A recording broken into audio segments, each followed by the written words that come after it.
sorry. I wasn't watching house clips. Whoops. Shh.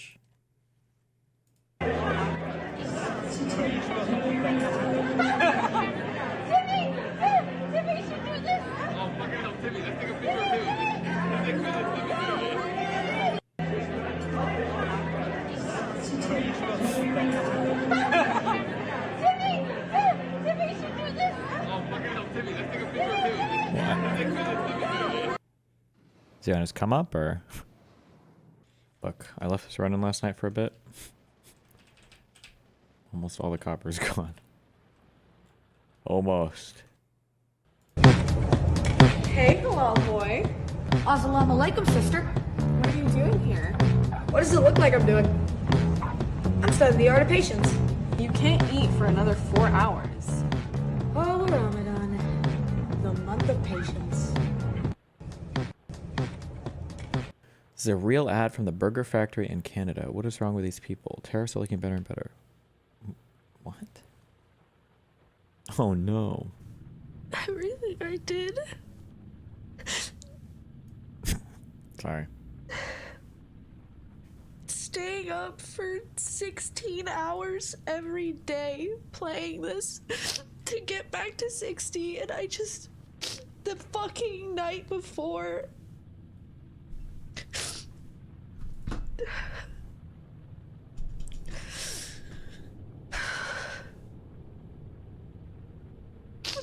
doing something I shouldn't have been fucking doing in the first place.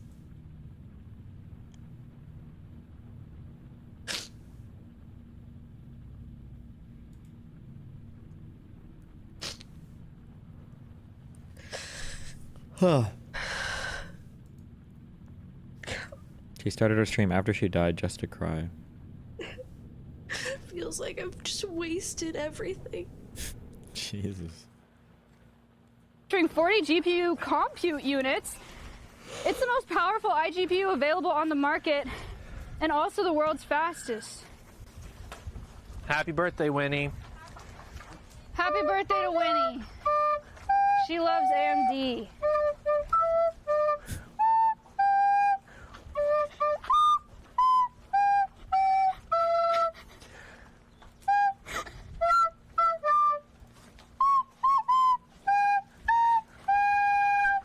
Birthday! Happy birthday!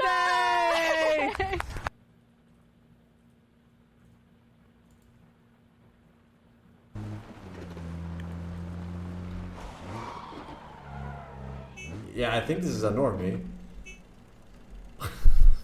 He doesn't know. Am I misunderstanding you yesterday? Did you disagree with Vosh that the Nazis using free speech was one of the big aspects of their rise to power? I just feel like it's a little bit too simplistic. I think that there were... God, the Vyvanse just ruined me, guys. I'm sorry, okay? I feel like history is really important, okay? Usually when things are happening in history, there's like an environment that is brewing, and there are a whole bunch of things that are playing into that environment, and then events or circumstances or people will come in, and then stuff will start to change, but it's like very rarely like a univariate, like one thing changes or somebody weaponized. But Vosh wouldn't even say something that simplistic as well also. So I'm not gonna pretend that Vosh is like, oh, they use freedom of speech, blah, blah, blah. People will take like a certain pet issue and then they'll try to say like, oh, this one thing is the reason why, you know, like the Nazis took the guns and that's why the Nazis were able to do, you know, the Holocaust or whatever, or freedom of speech is like the thing that the Nazis used. So we have to get rid of freedom of speech. Yeah, I don't know. That's all I'm saying. But I don't even think Vosh would disagree with that. So I don't even know why you phrased the question that way.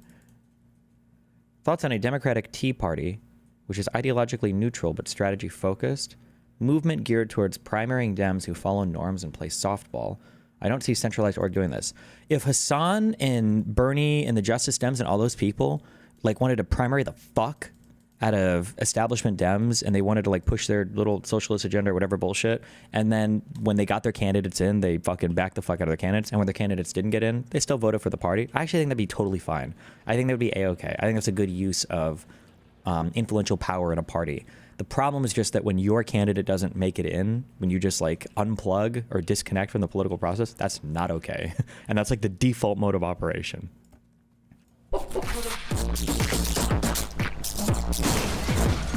He wants me to go loot.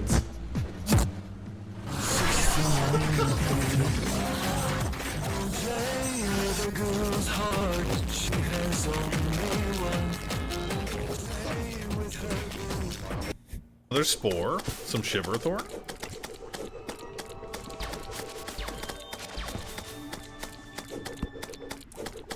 Is there something? He's just a god gamer. Jesus Christ. Woo! He almost got sniped. Whoop. Bro, tell me that was not a Dark Souls tier parry on that shit, bro. Tell me that wasn't sick. God damn it. The economic state after World War I was one of the main reasons that Hitler rose to power. Was it one of the main reasons? Probably not. I think it helped foster a lot of discontent. But I think they did manage to bring, I don't remember the name of the guy, but they did manage to bring the hyperinflation under control in, what, like, was it like 3 years? 3 to 4 years? So it's not like it was lasting all the way up until the 30s or whatever.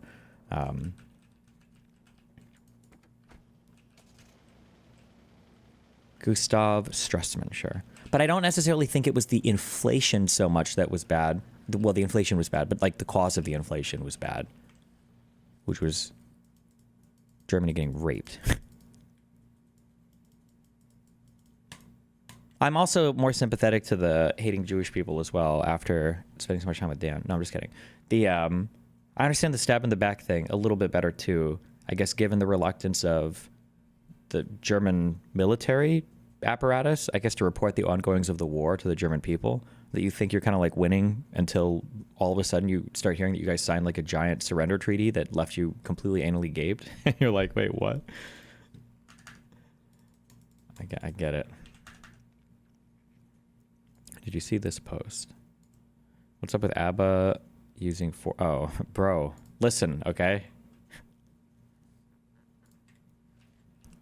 Canadians just hate Indians, okay? Indians in Canada, it's like, imagine how bad you are if you're like an Asian male in the United States. Indians in Canada, it's like 10 times worse. Whew. I saw that post on the subreddit, and then I went to watch the video, and I'm like, I wonder how bad the video is. Whoo-wee! God damn! That was some... We're getting into like, not professional, but like high ladder tier racism. My God. Jesus.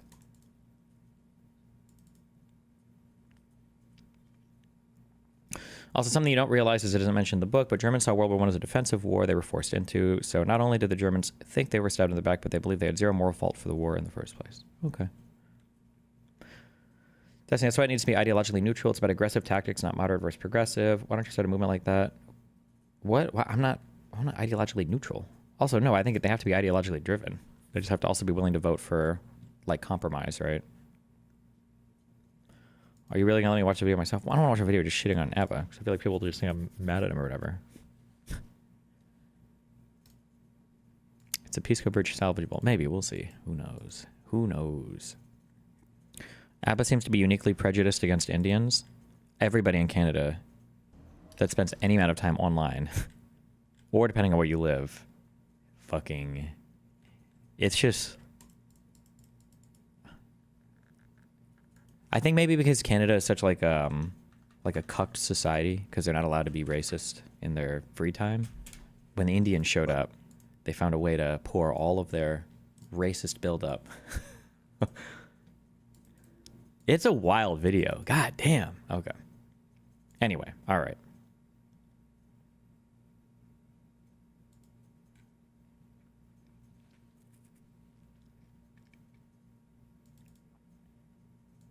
Indians just get hate everywhere in the West. I think I've heard about a lot of Indian hate in the UK and in Canada.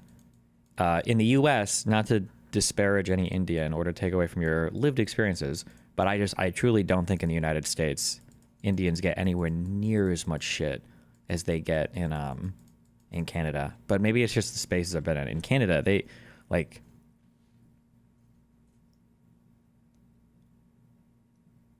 I don't know, man. It feels to me like in the United States, if a racist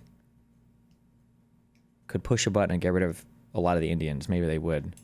In Canada, if a Nazi had the ability to push a button to kill every Jew in the world, but one of the Jews came up and said, there's a 10% chance that if you leave us in power, we'll get rid of all the Indians, the Nazi would not push the button. He would say, you know what? That's a chance I'm willing to take. Go, Jew man. Go, delete Indian Stein, all right? I trust you to take care of them. But, oh, Pakistanis got a lot of hate in the UK as well.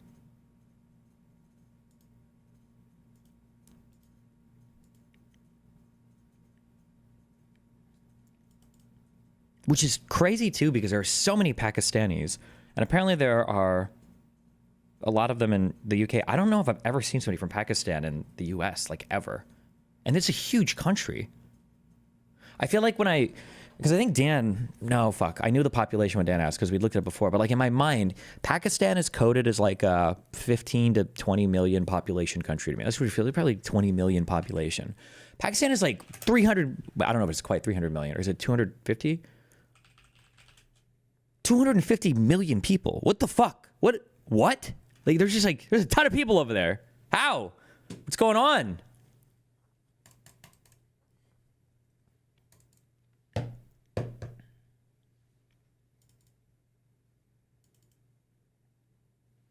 India has a lot of people. Yeah, there's like 100 million plus in India.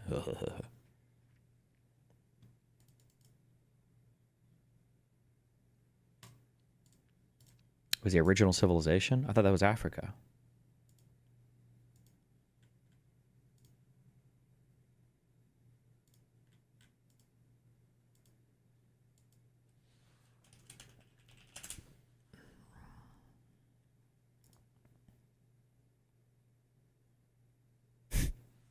I think we watched this.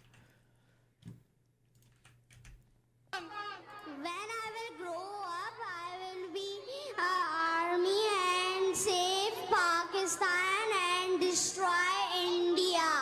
Strong army, wow, great!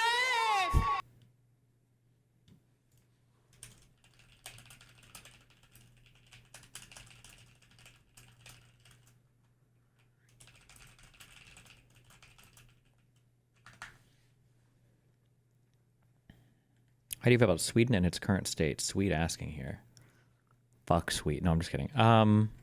I don't know anything about your country at the moment. Hopefully you guys are dealing with your grenade problem. But that's like 10 years old. I don't know how relevant that is anymore.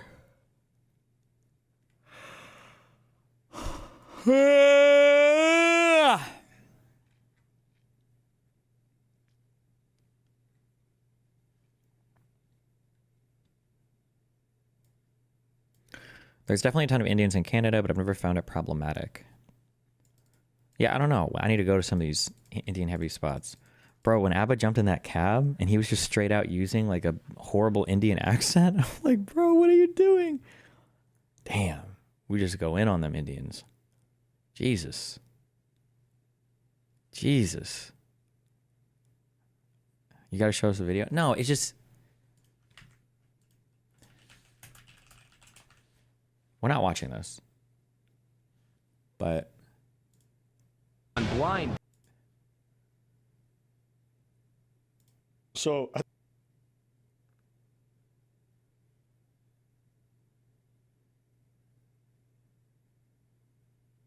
People are like a Punjab or process. Is my experience because I'm from Bangladesh. You're from Bangladesh. Okay, yeah.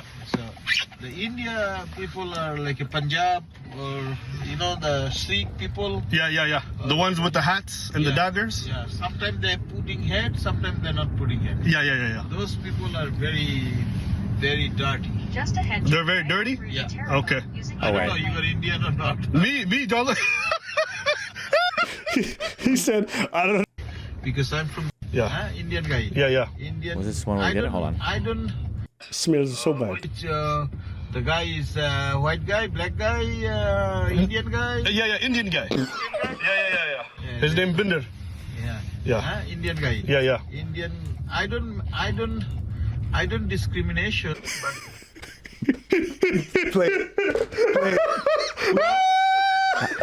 We all want to know. Jesus. bad, huh? Smells so bad. See, that's Indian. You know about that? Smells so bad. Which the guy is white guy, black guy, Indian guy. Yeah. Indian guy. Yeah. His name Binder. Yeah. Indian guy. Yeah. The racism between Indians are as bad, especially the caste system. Don't talk about that to an Indian. Okay, I don't know anything about Southeast Asian things, so it could be the case. It probably is the case that the caste system was really bad, and I'm sure there's a lot of stuff that remains bad about that to this day. However, just from the little I know of worldwide cultures, okay, or cultures around the world, every culture where the people are darker skin always simp hard for the lighter skinned variants of their people. That's just like a thing. In South Korea and in Japan and in for South American countries, for African Americans in the United States, any of the fair lighter skinned like variants of their people always seem to have it a little better. I don't know about African shit because I don't know anything about African culture, so I'm sure that with obviously India and the caste system and all that shit was bad. Was it though? No, I'm just kidding. But that's not it's not like unique that only Indians feel differently about different color shades, I guess, of their people. But the problem is 50% don't assimilate into the culture. I'm an American living in Canada, and I get it. That perspective is ruining the perspective of good Indians. Yeah, maybe. I don't know. I really can't say. You have to be really careful. As an American, I still believe this, and I will continue to believe this until I personally experience otherwise. As an American, you have to be really careful when you assume racial integration in other countries, because we just for whatever reason we do it so much better in America. And there could be a lot of reasons. Some we should get credit for, some we shouldn't get credit for. But just the racial integration here is just so much better. I don't know how to explain to a person that I still don't think this has been overwritten. If I'm trying to think of the last time this happened. Where was I? I was in Nebraska or something. I think it was because I was visiting. I think it was one of the times I was visiting Nathan, and a family walked in, and they looked Asian, and then I heard them speak to the person at the counter, and they sounded like Chinese or something. And I think I've spoken about this on the stream before, and I noticed when I see an Asian person they speak, I expect them to sound like they're from LA or San Francisco. That's just what I expect to hear. And I was like, holy shit, these people are talking like they're some fucking samurai movie. What the fuck? But yeah, I don't know. We just the integration that we do in the United States with our immigrants is just really good. For some reasons that are maybe deserved, and some reasons that maybe we don't deserve. Yeah.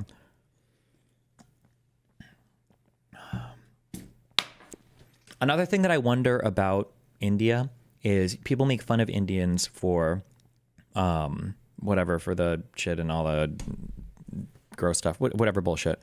But I wonder if it hurts, or if the reason why people are able to dig into India so much there is because India, it feels a bit more connected to the Western world in a way where we see more of it. Or I don't know why this is the way, but it seems like we have a stronger impression of India, of at least the very bad parts of it, from top to bottom. But it feels like for China, when you think about China, everybody thinks about just Beijing and Shanghai, and nobody really thinks about the insane amount of rural people that live in China, or the people that can't really read well or whatever. We just think of oh, China, yeah, that's the country that puts out all of the super smart people that flood our universities, and they're all living in these huge cities, and they're super smart and cutthroat businessmen or whatever. I don't know if it's because of the Great Firewall and the fact that we don't have a lot of internet communication or what, but yeah, I don't know.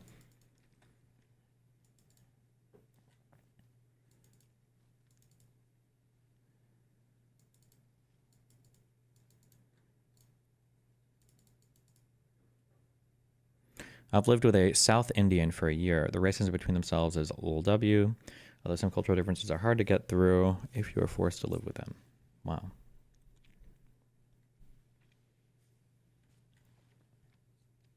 As an Indian, I've always confused what to do I'm always confused what to do in this environment. Combat the hate or tell out people to be better or just ignore racists. It's been this way since PewDiePie vs. T-Series Cringe Fest. Even Ethan Klein participated from time to time.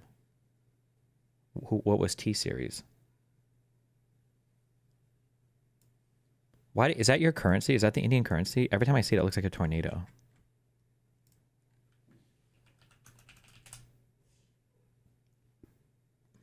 Oh, it is. T-Series was an Indian soap. Okay.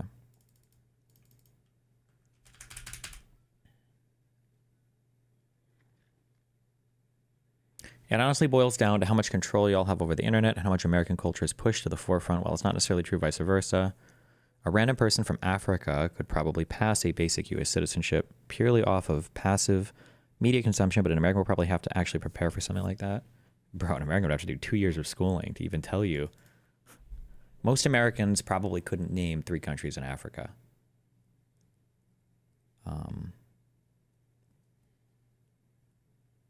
What would, if you would, I bet the average American, if you were to ask them,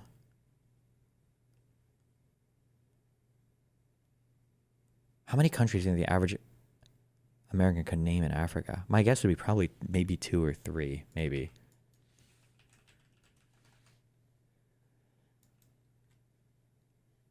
Like, I don't think most Americans know that Egypt is in Africa, for instance.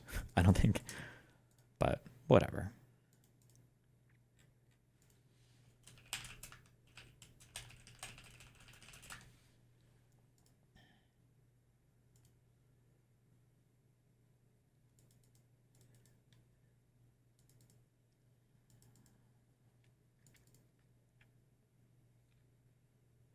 This guy I know joined the Air Force and ready to deploy doesn't even know what a Yemen is.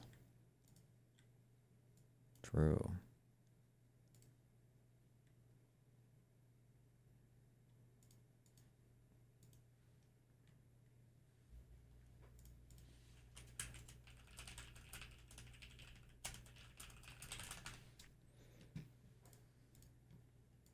Think about the dollar. I think the dollar over time will go down because I think we're following policies that in connection. Wait. Oh, okay. I was going to say, wait. Warren Buffett looks like this now? Hello? But then it said 3 years ago. And I was like, wait, he looks like this 3 years ago? What? No? But this was 2006. With trade that will cause the dollar, I don't know whether it'll be in, 6 months, 6 years, 10 years, but the policies we're following as a country will cause the dollar, in my view, to decline. Primarily our trade deficit. Our trade deficit, right. And the flip side of our trade deficit is when we consume more than we produce, we have to trade the rest of the world something for that, and we give them our assets. We give them IOUs of the government, we give them dollars initially, and then they can convert those into other assets in this country. So we are trading away assets in order to overconsume. As you said to me earlier, we're giving away pieces of the farm. Yeah, we'll give away pieces of the farm. We want to consume more than we produce, and so we trade away a little bit of the farm. And we've got such a big farm. I mean, it's this is one prosperous country, but we can trade away. We don't see it day by day, but it adds up, and it has consequences. More severe to you than the fiscal deficit. That's true. Yeah, our national debt in relation to GDP is not extraordinary. I mean, we've had. I wonder what the underlying rationale for this is, or what he would say the underlying rationale is. I would say that one thing you have to be really aware of is finance and economics are 2 totally different domains of things. And when we're talking trade deficits and whatnot, I think this is in the domain of like macroecon. Although I would expect Warren Buffett to be pretty educated on any of these topics. He's a really smart guy. Plenty of times in the past when it's been higher, particularly after World War II. And I don't like it when it keeps going up as a percentage of GDP. But a very rich country can stand more debt than a poorer country. And there's a good understanding of like of debt. People that say we should have no debt are dumb, and people who say that we need to cut the debt, that might not necessarily even be true as well. What we probably need, my guess, is we probably just need the debt to always be within a certain percentage of whatever the GDP is. And then as long as that is the case, then you're probably okay. That'd be my guess. And we can handle a lot more debt than in the past. Now, as that debt gets to be more and more owned by the rest of the world because of the trade deficit, it can cause problems down the line. But if you ask me whether when you said the rest of the world owns more U.S. debt because of the trade deficit, is the implication there? I wonder how. Oh fuck, we need to go finish that macroecon course. This might have been getting truer and in 2006, because I want to say at that time. You shouldn't even listen to what I'm about to say. This is like, I'm giving you this like 20% confidence. These are takes I'm repeating that I heard a long time ago when I was less educated on anything, so I don't know how true this is. My understanding is one of the reasons why the whole housing crisis exploded so much, like everybody knows the MBS CDO bullshit or whatever, but one of the reasons was that because interest rates, I think, were low in the United States, in the Federal Reserve, people weren't buying like things like treasuries and whatnot, or T-bonds or whatever as much. And there were no good safe stores of wealth around the world that were like giving any kind of like safe return. That was one of the reasons why people went to, why all the housing derivative market stuff why that became so lucrative. But my intuition there then was the opposite way, because I was going to say maybe if people were buying, what do people spend most of their foreign dollars on? Do they spend the majority of their foreign dollars on U.S. debt, or do they spend it on asset reinvestment? Is there a way to check that out? I'm so curious. Like, what do most people spend? How would I even look this up? Is there a particular name for this? Foreign. Where's Metalloid? When we finally have a question for him to answer.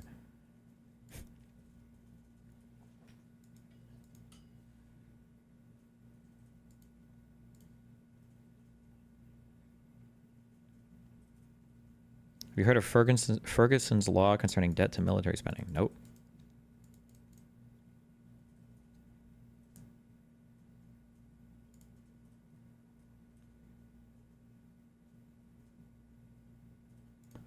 The Trump administration is revoking the legal status of 530,000 Cubans, Haitians, Nicaraguans, and Venezuelans.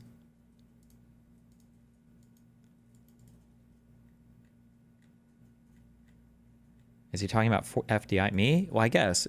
I think that counts as FDI, right? If you have a trade deficit, that means that, so let's say I've got a country. I go to them and I spend $100 billion on their stuff, and they spend $50 billion on my stuff. So I have a $50 billion trade deficit, trade difference, right? Where I'm buying more from them than they're buying from me. That means, though, that in their country, they have 50 billion extra US dollars, right? Well, what are they going to do with those dollars? I mean, they could buy things from other countries using US dollars if they want, but ultimately those US dollars have to make their way back to the United States because at the end of the day, the United States government recognizes USD as a way to pay taxes, I guess, right? If you have that money, you can either invest in US businesses or buy stuff in the United States, like asset acquisition, which is what Warren Buffett is talking here, or you could buy treasury bonds, I guess. But if you buy treasury stuff, that's just giving you more USD, isn't it? So what's the point?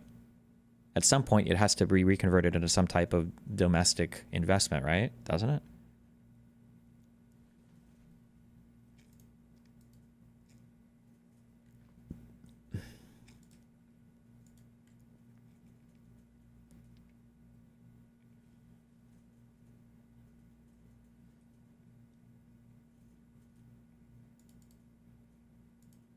Any thoughts on WWE stepping on Forbidden Door sales by doing the European tour around the same time? I think it's intentional. I think that there's been a lot of bad blood between a lot of the execs from both of those agencies for a long time. And I think that WWE is just trying to fuck over until they can get them to... I don't know, bro. I don't even know what that is. What is Forbidden Door?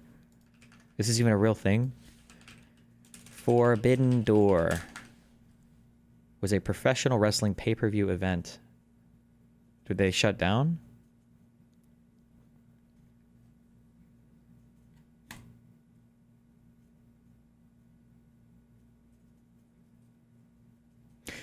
It basically says that countries start declining after they spend more servicing the debt than spending on defense. It supposedly applies to every great empire in their declining years. I would be really... How many great empires have there been in human history that we can like create these really hard rules? Like times change so much and everything is...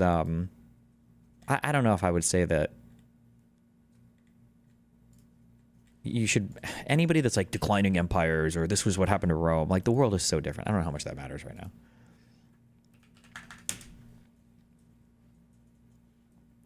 A fork and 2 spoons balanced on the tip of my finger.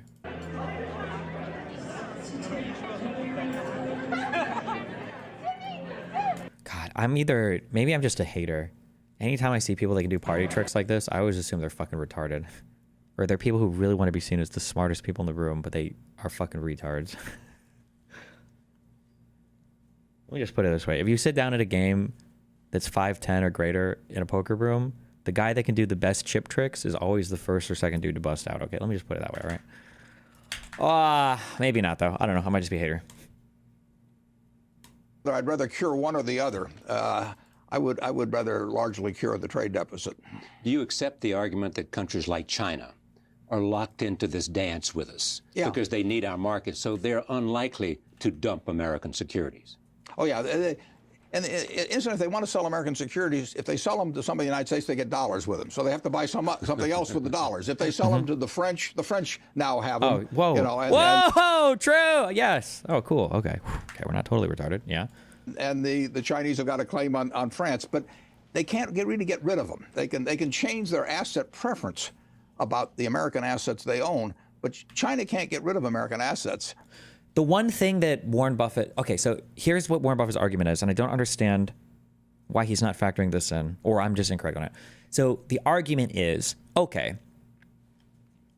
I have a trade... Okay, there's a trade deficit with China. So the conservative comes in and they go, look at that. Or some Trump will say, look, trade deficit, really bad, Destiny. We're losing money to them. Look at how stupid you are. And then I would go, well, no, we're not losing money to them. We're buying stuff from them. And they have USD, but it's going to come back to the United States eventually, right? Okay, then MAGA kills itself because it doesn't know any more arguments. Then somebody better versed in economics comes in and they go, okay, sure, that's true. We have a trade deficit. They still bring the USD back. But what does that mean? That means that for the longer that you run your trade deficit, they're now owning parts of your production, right? So let's say that you've got a $100 billion trade deficit with a country. Every year they get to buy $100 billion more American things. So you're saying that a trade deficit isn't harmful. However, the longer you run it, not only are you buying more from them than they're buying from you, they come back to balance the bill or the book, the trade book. There's a name for this, your balance of trade or something between your there's a better name for this, but I don't remember what it's called, right? But they're going to start buying pieces of your shit. Now you're fucked. Have you ever been to Vancouver? You see how much shit Chinese people own? It's not good. But then I feel like the counter to that is, theoretically, that could be true. However, it's assuming that when the trade deficit occurs, there's a fixed amount of capital in the United States that can be acquired by other foreign investors. But could it not be the case that you could run a trade deficit while your domestic economy grows in such a way that even if every single one of those dollars makes its way back to the US in the form of foreign direct investment, in the form of FDI, they're still not able to buy more than, or like a threatening amount, I guess, because your economy is also growing at the same time? Is that not the case, or can that not be the case? Or, sorry. Basically, or the rest of the world can't unless we start exporting as much to them as we're Balance importing, and that day payments. is coming. But there are people who will suggest that there may be some catastrophic day. And we had that little tremor from the South Koreans about a year ago. There could be a catastrophic day. I don't know the answer to that. I mean, but any time you have huge imbalances in the world and you have lots of people on hair triggers trading currencies and stock and bonds, you have the potential for catastrophic days. Back to the fiscal deficit and your sense of where we... I don't necessarily disagree with that. Huge imbalances and things are always spooky. Like, that's probably true. Somebody said he has a take here about this. I think it was in 2003, Joe, I wrote an article for Fortune, actually, about the trade deficit. I was worried about it getting too large then because, again, it was getting to be 3% or so of GDP. And it wasn't specific to China at all, but it was just a question of how wise it is to let the trade deficit grow larger and larger, because when you run when you are in effect buying more from other countries than they're buying from you, you are handing them investment funds. I mean, it's the nature. You give them little pieces of paper and they can convert that into buying. They can buy government bonds. They can buy buildings here. And Japanese bought Pebble Beach in the 1980s when they were running a big surplus. I mean, so you are giving up claim checks on our country, essentially, in exchange for having more consumption now than you're producing in this country. And so I do think that there's levels of trade deficit that bother me. I had some. I guess because can't you? How do you talk about things? How do you talk about? Would you call them intermediary products? Like if I buy from China a Cowboy Bebop DVD, that's a different type of final stage good than if I buy from China a microchip that I want to put in a computer and then sell. So like, I'm curious how much of our trade deficit, these numbers must be broken down somewhere, how much of our trade deficit is, or how much of the trade in general, I guess, is us buying intermediary or intermediate products versus just buying like final created things. Because if we were buying a bunch of intermediate products, then I imagine that those intermediate goods are probably going to be increasing the economic output of your country even more. Whereas if the majority of what you're buying are final stage, like last value added or whatever manufactured things, then that's probably, you know, worse, quote unquote, I guess, for your trade imbalances. But I don't even, I'm sure there's somebody that measures these things or something, but finished products, yeah. System that did not make it country specific. But I think... Wouldn't that be accounted in the total deficit anyway? It would be, but like, this is what I'm saying. Let's say that I could show you somebody's, let's say I could show you somebody's order form, and I wanted you to guess, which person do you think is about to make more money?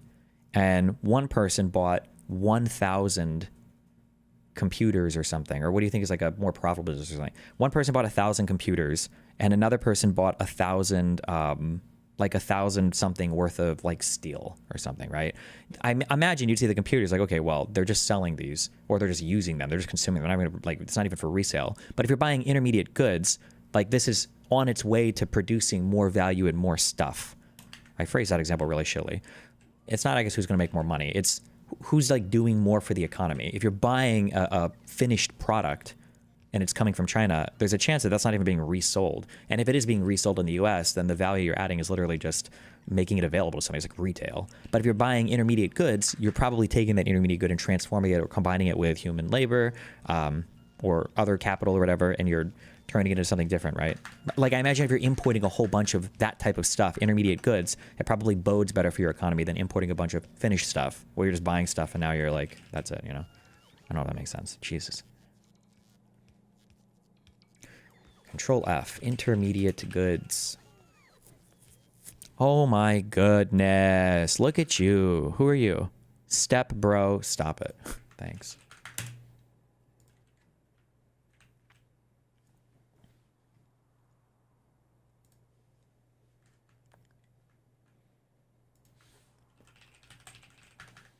Okay. Our raw materials exports, imports are 10%. Intermediate good imports are 17%. Consumer goods, okay, so I imagine consumer goods are the last stage of manufacturing, right? You're not like doing anything else with it, is 36%. And then capital goods imports. What is a capital good import? Is that like if I invest $10 million in some Chinese company, does that count as a capital good import? Or would that count as a capital good export? Or is I just click it and find out? What is a capital good import?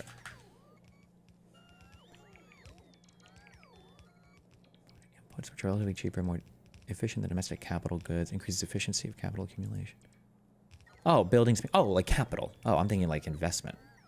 But okay, they're just straight capital. Okay, so then the majority of our import stuff seems to be stuff that is for raw material, intermediate goods, and capital goods. And 36% of our imports are just consumer goods.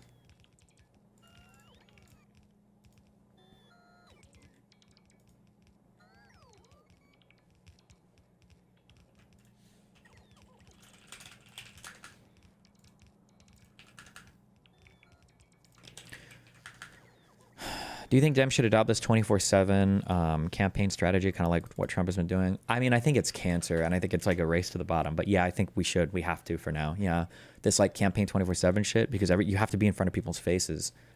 I just wish, God, fuck. Somebody get me in front of AOC or Bernie. I'd love to talk to him.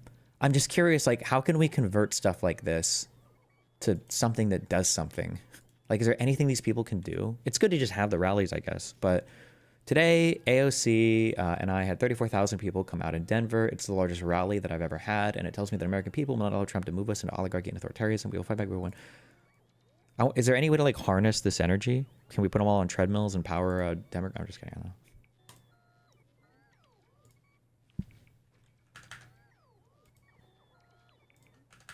Power a spirit bomb? True. Okay, sorry, let me... System that did not make it country specific. But I think the world has gotten better and better, and there's no question that countries may try and take advantage in this or that, and we've actually been guilty of that sometimes in the past too. I don't think leaders in other countries, whether China or 100 other countries, are not smart enough to realize that it's in the interest to keep promoting trade. The more we trade over time, and we don't want it to be a question of where we import 20% of our GDP and we export nothing. Now, we could all quit working, and we could hand little pieces of paper to the rest of the world, and they could keep sending us food, and they could send us autos, and they can send us all kinds of things. But eventually they have claims on all our wealth. So we do. But if they're getting a claim on our wealth, but it results in us growing the overall amount of wealth we're producing, that's probably fine, right? But I don't know if... We want to have policies where the overall trade deficit does not get out of hand in relation to GDP. One problem is that people like to ignore services, and a lot of our service exports aren't taken into account. Gamer example, Steam sales games in Europe, but Steam sells games in Europe, but because of U.S. corporate tax policy, those profits stay in Ireland, thus never show up in the trade balance. That's interesting if that's true. We do really hate services in the U.S. It became like a slur when you start saying like the U.S. is a service-based economy, which is so fucking funny because like resource extraction economies and subsistence farming people like suck shit. But in America, we've like brainwashed ourselves into thinking that, God, a service economy, that sounds fucking horrible. Like I want to go to the coal mines, like all these bullshit jobs. Like who cares about shit like computer programming and software development and, you know, all the stuff that's driving the world. I want to mine coal. We need to find more coal. Jesus. And I've been arguing that for a long time.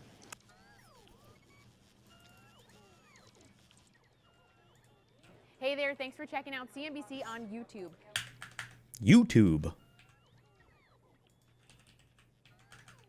How fucking weird would it be if like MSNBC and CNN like exclusively hired women with like brunette hair or red hair, and then like it came to the point where 10 years in the future you're looking back and it's like you can instantly ID, oh, that's a conservative Fox News anchor, I can tell. Blonde girl.